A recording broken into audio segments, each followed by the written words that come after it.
you two. I'm glad you got my letter. Durin's awake and waiting on the bench over there. I'm here if you need help. Just give me a shout. Don't worry about us. We'll be fine. Oh, hey, you two. I just remembered what happened right before I passed out. Thanks for holding me back. I shudder to think what might have happened if you hadn't. I'm fine now. It's just...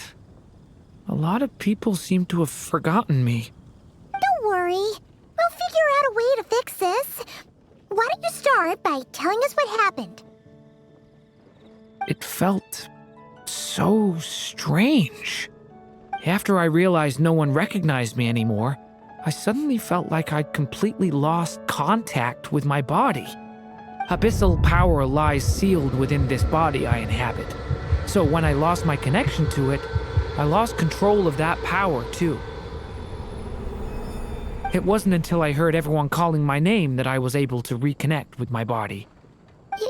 You lost contact with your body? Does that mean there's something wrong with it? Sounds like we need Albedo more than ever. I don't think the problem lies in Albedo's alchemy. Huh. But then, why are people forgetting you? Guess that's what we need to figure out. That means we need Alice for sure. But it's been ages and she still hasn't been in contact. Now would be a really good time for a hint. How could the story's budding branches even hope to reach beyond the towering walls? Leaving the castle, the witch went off in search of the tallest, grandest tree in the whole world. High up in the canopy of that tree, she sought a resting place, a refuge where the little sapling might take root. Go to that place, for it was there that the sapling felt its first breath of wind. Huh? Was that another clue? Does that mean the story isn't over yet? Leaving the castle. It just occurred to me. If this story is all about my own experiences, then wouldn't what happened after I left Simulanka be part of it too? But how could she possibly know exactly what would happen? And even if she did, how could we know when the story was complete? Yeah. Since we can't reach Alice right now, we'll just have to get to the bottom of this ourselves. But first, we gotta figure out where this riddle wants us to go. The tallest, grandest tree in the whole wide world. Huh. The only place that ever gave me that feeling was the one I ended up in right after leaving Simulanka. They had great coffee there too, and so many books you'd never run out of things to read.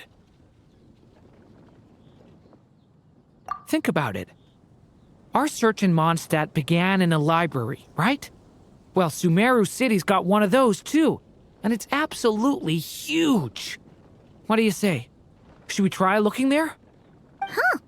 That does kind of make sense. And it's not like Paimon's got a better idea. Alright, let's just give Jean and the others a heads up first. Well, it sounds like you've got a plan, so I won't interfere. All I ask is that you stay safe. Albedo won't be back for some time, and until he is, we can't know for sure how dangerous Durin might be in his current state. I'm so sorry about what happened before. Believe me, I'm not blaming you, and neither is anyone else here. If anything, it's the opposite. We're all just worried about you. Worried?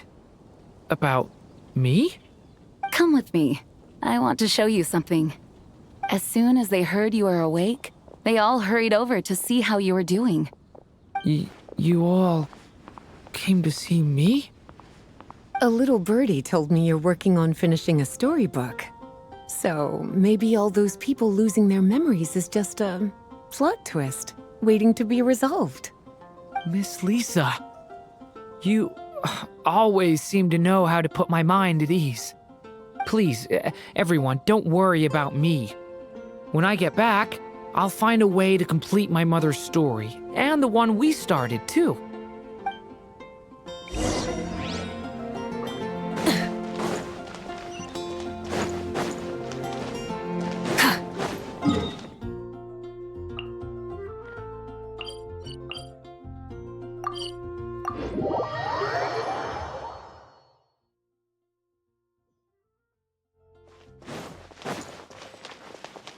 Try and stop me!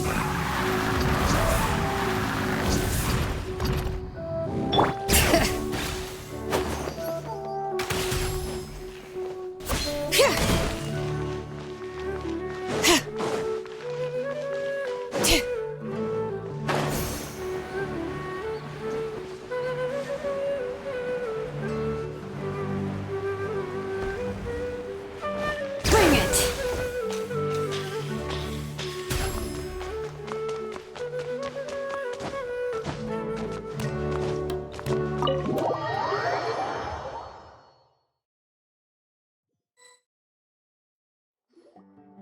Whew. After the library hunt in Mondstadt, it's not as if Paimon was expecting this to be easy. But this... yeah... this is something else. Where do we even begin? Even the clue this time seemed kind of cryptic. Yeah. Guess the best we can do is stay on the lookout for more weird things going on.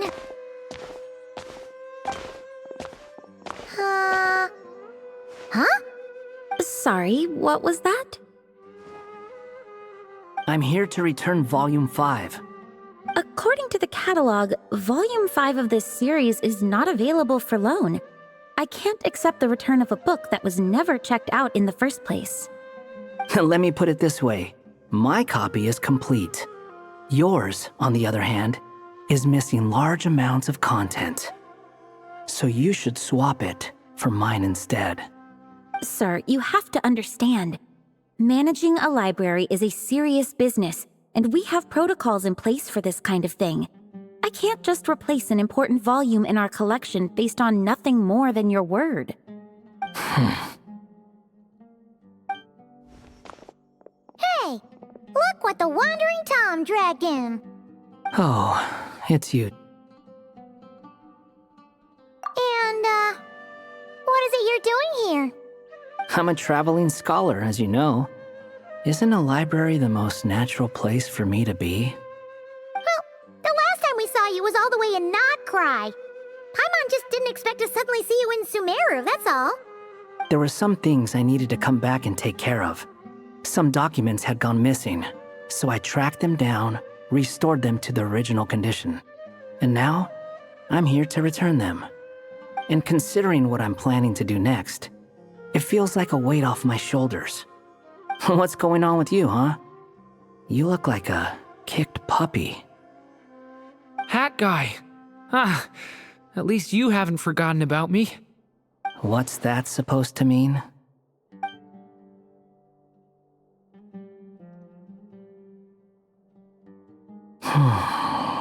So it's been getting worse. Sounds like you know something we don't. After he left Simulanka, he spent some time traveling Sumeru with me.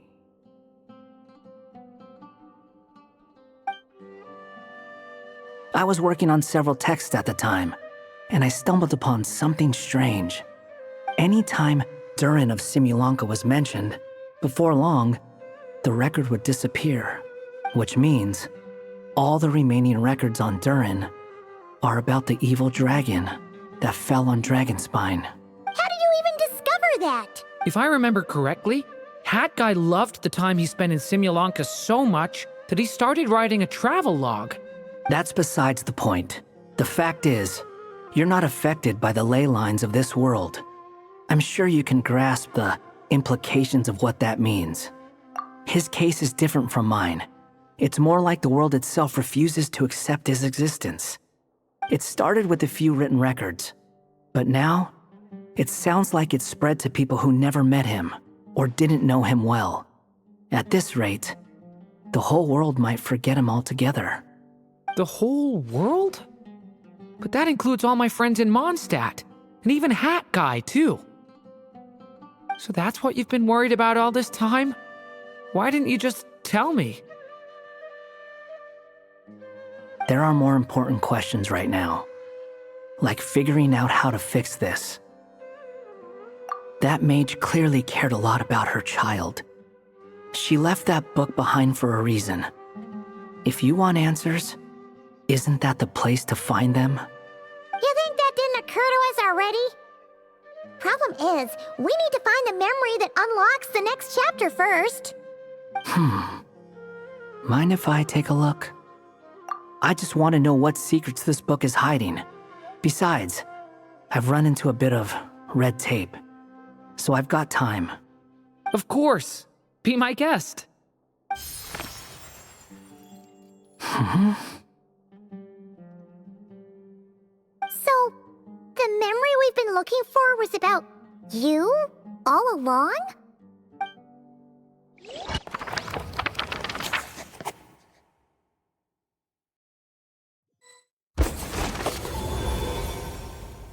The little dragon became companions with a stray cat with dark blue fur. It was a friendship born of all they had in common.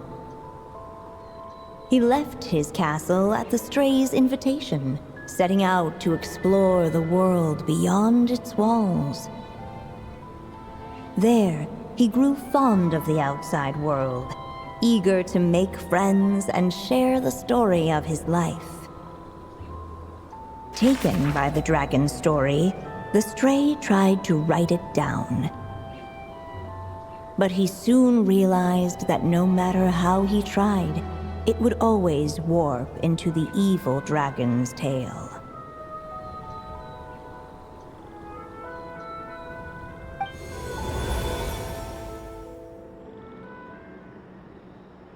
So, this is the world where this chapter takes place?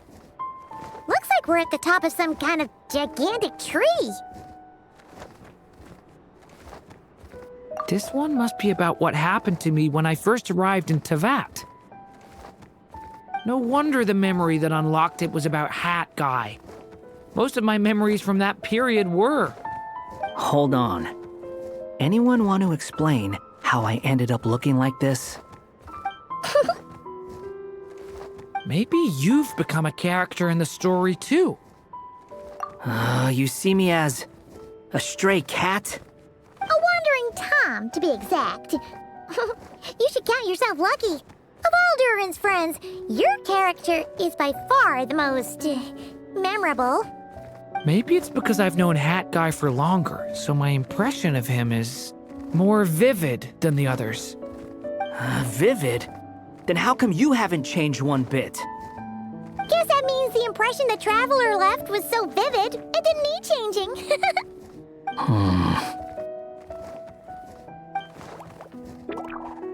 Hello, everyone! Ready for today's adventure? It's the storybook, Durin. Oh. So you're not playing yourself in this one? Does that mean the two of you have even more memorable roles to play? Where are we going today, kitty cat? Whatever. Just follow me. Same as always. Okie dokie! Can we chat along the way? If you have something to say, just say it. Was that seriously how the two of you communicated when you first got here? Yep. Anyway, how do we get ourselves out of here? Usually, the narrator gives hints to help us figure out what to do. Speaking of which, about time we got some of those, don't you think? The story's vines had woven themselves together into a giant tree, the boughs of which a little storyless dragon now paced, homeless among its leaves. He had to find a way to leave this place and set off in search of a home of his own. If he stayed, the world would erase him from its memory altogether. To leave this place. But where am I supposed to go? The little dragon felt completely lost. Just like the vines, the road ahead branched off into different directions, twisting and turning before disappearing into the mist. But as luck would have it, a prophetess waited up ahead. Perhaps she might know where each path might take him.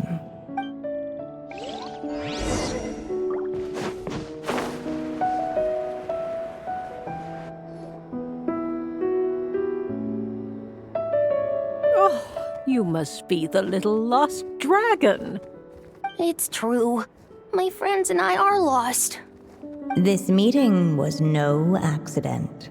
The prophetess was in fact the seer witch, here to present her promised gift. The seer witch? Oh yeah! That's Mona's teacher, right? The old hag? Insolent child. I am the seer witch, your prophetess, not some old hag. Sorry! Now, little lost dragon, I have come to bestow the gift I once promised. A prophecy. A prophecy? Hear me now, for my prophecy is this. One day, the dragon from beyond the castle shall be reborn, and none may avert its coming. The wind took the prophecy and swept it off into the distance. And so, the little dragon was shown a path to wander. As far as I remember, once that alchemist from Mondstadt learned about the prophecy, he chose to stand with you against the evil dragon. So, what does any of this have to do with you being forgotten? Oh, wise witch of prophecy! Could we trouble you with another question? As enigmatic as she was elegant, the seer witch spoke no more, for her thoughts had long since returned to the starry firmament above. Just when we actually needed her. The seer witch was my mother's friend, so the prophecy she just gave should turn out to be helpful. Well, it's not like we've got better options. But if all we need to do is leave this place, which path should we take?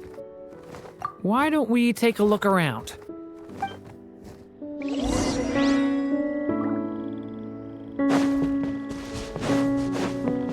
Huh.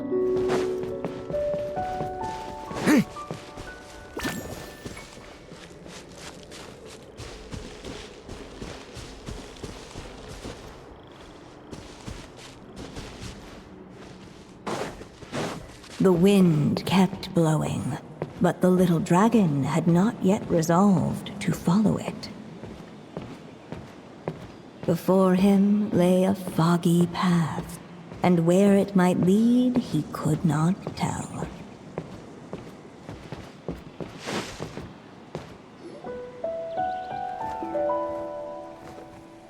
If we go this way, we'll be heading back to Mondstadt, just like we planned. Out of all the options so far, this seems like the safest, right?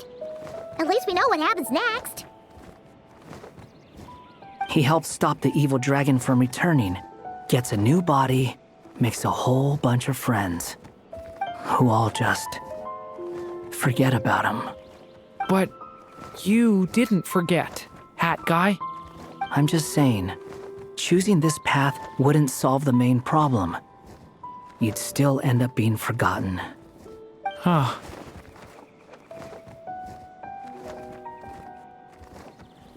I'm not against choosing this path. I just wonder what secrets it might be hiding. Let me think about it.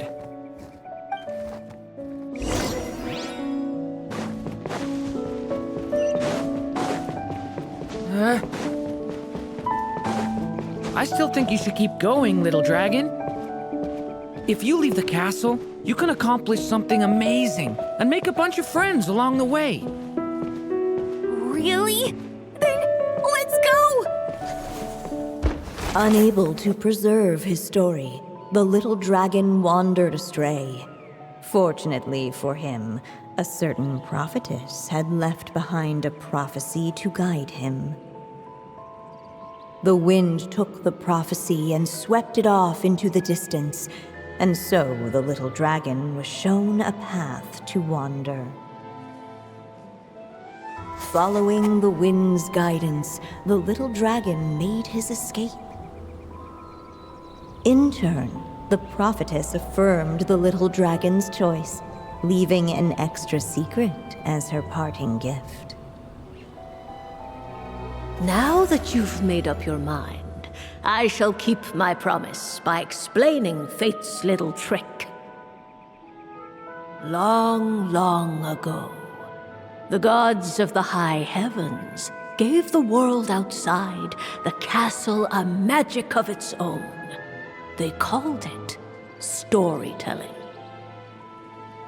It was a magic of almost unshakable power that governed how people met, grew close, and understood one another. Each person had a story meant for them and them alone, one whose ending was written in the heavens long ago. In truth, your story and the evil dragons are simply two versions of the same tale, and that is something the magic of storytelling cannot abide. Beyond the castle's walls, your story cannot take root, for the evil dragon's tale has done so already.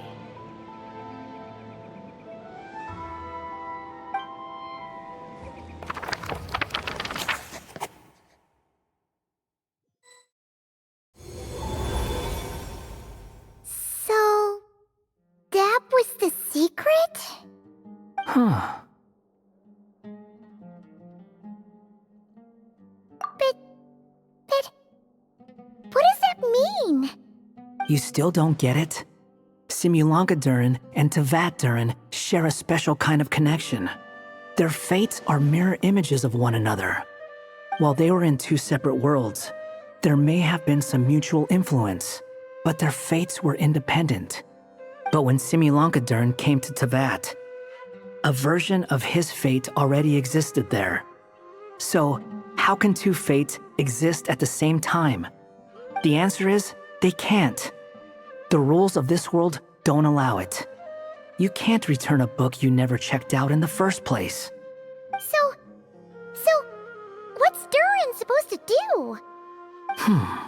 Those mages seem to have come up with quite the ingenious solution.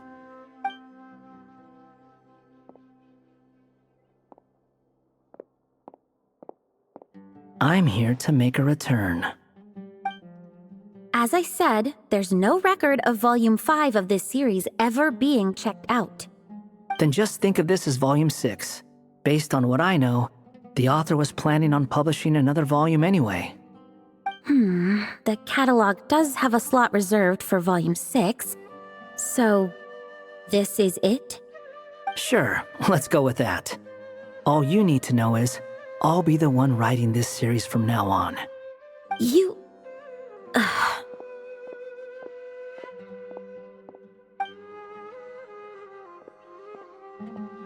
What are you up to this time? Remember the red tape I mentioned before? Well, I just took care of it. Now, I guess you'll be off to see your alchemist friend? It should be pretty obvious by now. He has the answers you're looking for. Well, we do have a whole bunch of things to confirm with Albedo, that's for sure. But didn't Jean say he'd be gone for quite a while? I'll join you. Just let me know when it's time to go. Hat guy? Don't sound so surprised. I'm part of this story too, aren't I? I'm just playing my role. Well, yeah. But it's not that. I just feel like you want to help, but something's holding you back. When I first realized you were being forgotten by the world, I thought it might be because you spent too much time with me. I even thought cutting our ties might be the only way to fix it. Why would you think that?